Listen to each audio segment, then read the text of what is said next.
Emily had always been drawn to the macabre. As a seasoned paranormal investigator, she was no stranger to haunted places. Yet, when she received an invitation to explore the old St. Mary's Hospital, even she felt a shiver of apprehension. The hospital, abandoned for decades, was rumored to be a nexus of malevolent spirits. St. Mary's stood like a monolithic tombstone, its windows broken and its walls covered in ivy. Emily, armed with her equipment, stepped inside the eerie silence. The air was thick with dust and the lingering scent of antiseptic, a haunting reminder of its past. As she moved through the darkened corridors, her flashlight flickered, casting unsettling shadows. The first sign of trouble came when she reached the old maternity ward. She heard a soft, almost imperceptible whisper, like the faint cries of long-forgotten infants. The whispers grew louder, echoing off the peeling walls. Emily's heart pounded as she followed the sound, leading her to a room where old, rusted cribs stood like sentinels. In the corner, she saw a figure, a nurse in an old-fashioned uniform, her back turned. Emily's voice trembled as she called out.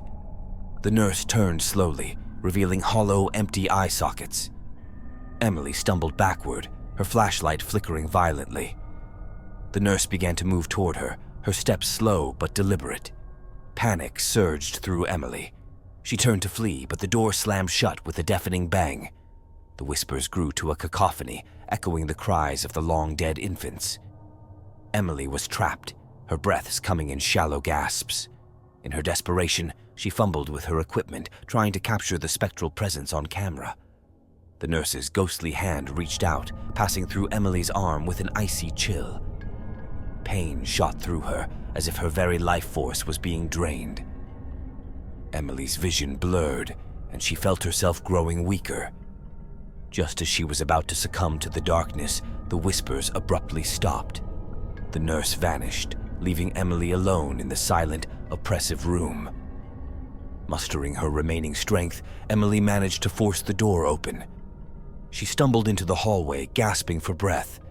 The hospital seemed to come alive around her, the walls pulsating with a malevolent energy. She heard footsteps echoing from down the hall. Emily knew she had to get out, but the building's labyrinthine corridors seemed to twist and change, trapping her in a maze of terror. The temperature dropped, and she saw her breath mist in the air. Shadows flitted at the edges of her vision, and she felt the presence of the spirits closing in. Emily's flashlight died, plunging her into darkness.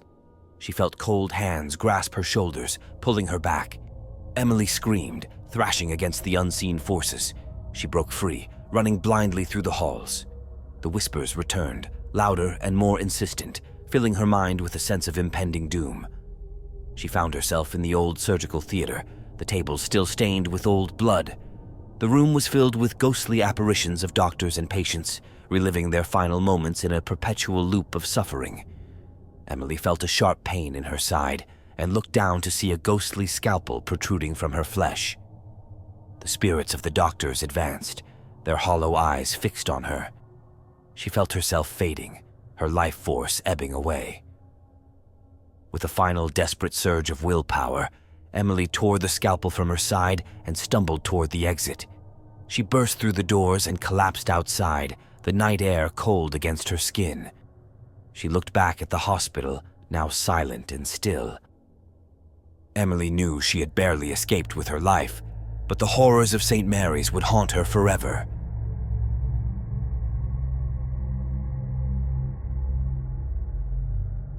Dr. Alan Turner had taken the night shift at Mercy General Hospital, an institution with a dark past. The hospital had once been a sanatorium for the criminally insane, and it was said that the spirits of former patients still lingered. Alan was a rational man, dismissing the ghost stories as mere superstition. But as he walked the empty halls, he couldn't shake the feeling of being watched. The flickering lights and the creaking of the old building did little to ease his nerves. At midnight, he received a call to check on a patient in the isolation ward. The patient, a young woman named Sarah, had been admitted for severe psychological distress. She claimed she was being tormented by ghosts. Alan entered the isolation ward, finding Sarah curled up in her bed, muttering to herself. He tried to calm her, but her eyes were wide with terror. "They're here," she whispered. "They're coming for me." As Alan turned to leave, he felt a sudden chill. The lights flickered and went out, plunging the room into darkness. He heard a low, guttural growl, and the air grew heavy with a malevolent presence. Alan's flashlight revealed a figure standing at the end of the hall. It was a man in a tattered hospital gown, his face twisted in a mask of rage. Alan's heart raced as the figure began to move toward him, its footsteps echoing ominously. He backed away, bumping into Sarah's bed.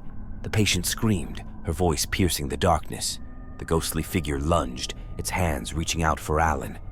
He felt an icy grip around his throat, squeezing the life out of him. Alan fought to break free, his vision dimming. With a desperate burst of strength, he managed to push the apparition away. It dissipated into a cloud of mist, but the oppressive presence remained. Gasping for breath, Alan grabbed Sarah and pulled her out of bed. They ran through the darkened halls, the sound of ghostly wails and footsteps following them. The hospital seemed to come alive, the walls pulsating with a sinister energy. They reached the old operating theater, where the doors slammed shut behind them. The room was filled with spectral figures of doctors and patients, their faces contorted in agony. The spirits of the past seemed to relive their final moments in an endless loop. Alan and Sarah huddled together, the air growing colder by the second. The ghostly doctors approached, their hollow eyes fixed on the living intruders. Alan felt a sharp pain in his chest as one of the spirits reached into him, trying to pull out his soul. He screamed in agony, the pain unbearable. But just as he was about to succumb, Sarah stepped forward, shouting at the spirits to leave them alone. Her voice seemed to have a strange power, and the ghosts hesitated. Taking advantage of the momentary respite, Alan and Sarah bolted for the exit. They ran through the maze of corridors, the hospital's layout shifting and changing around them. The spirits pursued, their wails echoing through the halls. They burst through the final set of doors, collapsing on the grass outside. The hospital loomed behind them, silent and still once more. Alan looked at Sarah, her eyes wide with fear and exhaustion. "We need to get out of here," he said, helping her to her feet. They stumbled away from Mercy General, vowing never to return. But as they left, Alan couldn't shake the feeling that the spirits of the hospital would never truly let them go.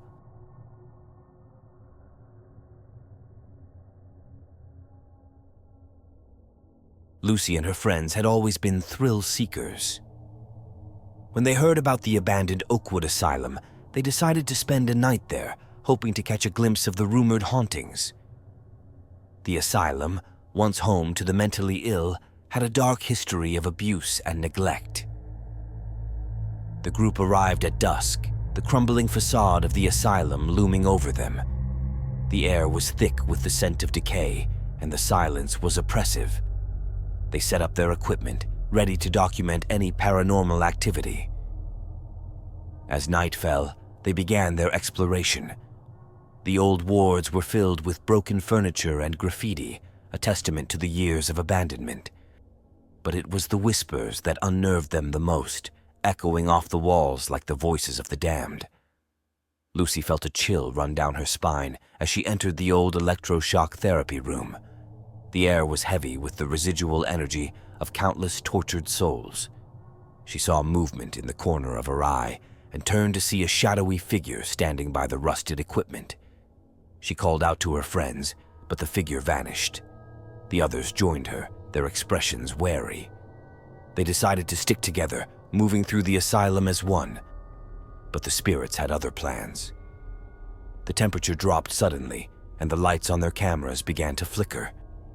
Lucy heard a soft, haunting melody, like a music box playing a twisted lullaby. The sound seemed to come from everywhere and nowhere at once. They followed the sound to the children's ward, where the walls were covered in faded murals of smiling faces. The room was filled with an eerie, unnatural light. In the center stood a little girl in a tattered dress, her eyes hollow and lifeless. The girl began to sing, her voice a haunting echo of the music box melody. The group felt an overwhelming sense of dread as the temperature continued to drop. Lucy's breath came out in visible puffs of air. Suddenly, the girl stopped singing and pointed at them. The room plunged into darkness, and the group was thrown into chaos. They heard screams, both their own and those of the spirits trapped in the asylum. Lucy felt icy hands grab her, pulling her away from her friends. She struggled, but the grip was unrelenting. She was dragged into a room filled with old, rusty beds. The spirits of former patients surrounded her, their faces twisted in agony. She screamed for help, but her friends were nowhere to be seen. The spirits closed in, their hollow eyes fixed on her. She felt a sharp pain as ghostly hands reached into her, trying to pull her soul from her body. Just as she was about to succumb to the darkness, she heard her friends' voices calling her name. They burst into the room, breaking the spirit's hold on her. Together, they fought their way out, the ghosts howling in rage behind them. They ran through the asylum, the building seeming to twist and change around them. The whispers grew louder, and the air grew colder.